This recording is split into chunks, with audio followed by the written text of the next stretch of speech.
বাংলায় মা বোনেদের ইজ্জত যেন খোলামকুচি, যার কোনো দাম নেই, কোনো সুরক্ষা নেই, কোনো সুবিচার নেই। কখনো ন্যাজাট, কখনো দিনহাটা, কখনো বাঁকুড়া। জায়গার নাম আলাদা হলেও কাহিনী কিন্তু এক। কোথাও ঘটছে নির্যাতন, কোথাও শ্লীলতাহানি, আর কোথাও বা ধর্ষণের মতো ন্যক্কারজনক ঘটনা।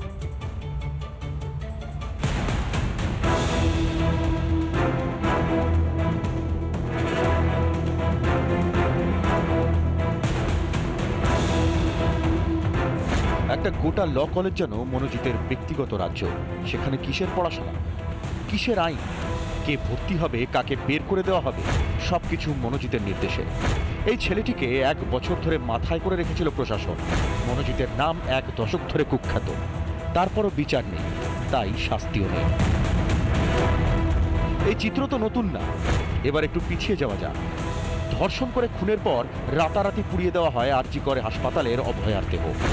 রাজ্যের ভূমিকা নিয়ে সেবারেও প্রশ্ন উঠেছিল।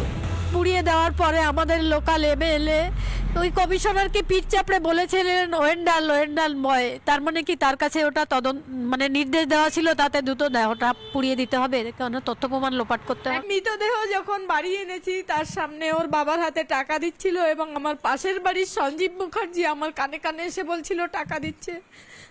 আমি তখন বলেছিলাম কেন টাকা দিচ্ছে, আমরা তো টাকা চাইনি, আমার মেয়েটাকে কি ফিরিয়ে দিতে পারবে? এভাবে পিছোতে থাকলে তালিকা শেষ হবে না। কামদুনি হাঁসখালি, যেখানে বাংলার এক মৃত নির্যাতিতা মেয়ের চরিত্র নিয়ে প্রশ্ন তুলেছিলেন বাংলার নিজের মেয়ে। মারা গেছে নাকি রেপ হয়ে? আপনি রেপ বলবেন না প্রেগনেন্ট বলবেন না লাভ অ্যাফেয়ার্স বলবেন? আর হালামলে নেজার, দিনহাটা, বাঁকুড়া, শিউড়ি, বারাসাত, কল্যাণী নাম বদলাচ্ছে, ঘটনা নয়। এসব শুনে শিউরে উঠছেন বাড়ির লক্ষ্মীর কথা ভেবে। ভয়েরই তো কথা। বিরোধীরা বলছেন শাস্তি নেই, তাই এই ধর্ষণই বাংলার নিউ নর্মাল। তৃণমূল ধর্ষণটাকে একটা অন্য জায়গায় নিয়ে চলে গেছে, মানে কিছু হোক না হোক মহিলাদের ধর্ষণ করবে, এটা একটা ইনস্ট্রুমেন্ট অফ ভায়োলেন্সে পরিণত করেছে তারা। বিগত 2 বছরের ডেটা যদি আপনারা দেখেন, দেখতে পাবেন 20টা এরকম কেস আছে যেখানে রেপ করেছে তৃণমূলের লিডাররা, এবং কোনো কেসে অ্যাকিউজদের কিন্তু শাস্তি হয়নি, চার্জশিটও হয়নি।